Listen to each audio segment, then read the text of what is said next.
There is a truth nobody tells you. Most people don't fail because they are weak. They fail because they quit too early. Not at the beginning. Not when things are clearly impossible.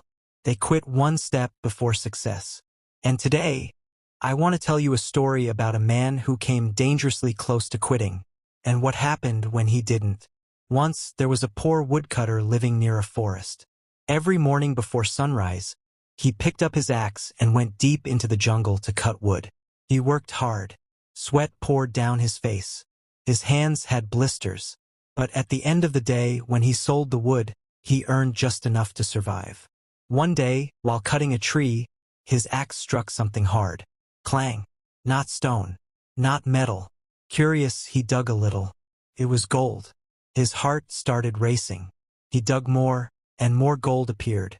That day, he went home smiling for the first time in years. The next morning, he didn't cut trees. He dug. Day after day, he dug at the same spot.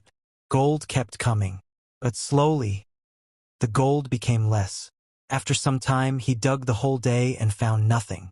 No gold. Just mud and stones. He tried again the next day. Still nothing. A week passed. Nothing. Tired, frustrated, and angry. He threw the shovel aside and said, "The gold is finished. I wasted my time." So he covered the pit and went back to cutting trees. A few months later, a rich man bought that land. He hired experts to inspect it. They studied the soil and smiled. They said, "The gold vein is still there." The woodcutter stopped just 3 feet above it. 3 feet, that's all. 3 feet away from a fortune that could have changed his entire life. Now pause. This story is not about gold. It's about you. How many times have you said, "I tried, but it didn't work. I think this isn't for me. Maybe I'm not meant for this." But what if you were 3 feet away? 3 feet away from clearing an exam.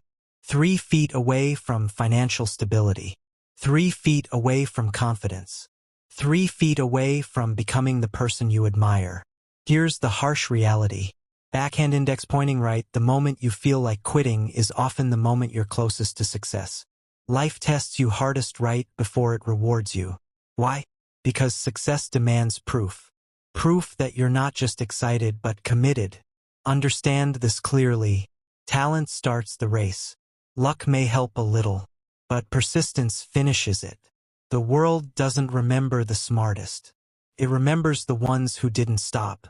You don't need motivation every day. You need discipline on bad days, because bad days decide great lives. So before you quit, before you give up on your dream, ask yourself one question. What if I'm just 3 feet away? Pick up your shovel again. Dig one more day. Try one more time. Because the difference between an ordinary life and an extraordinary one is often one last step.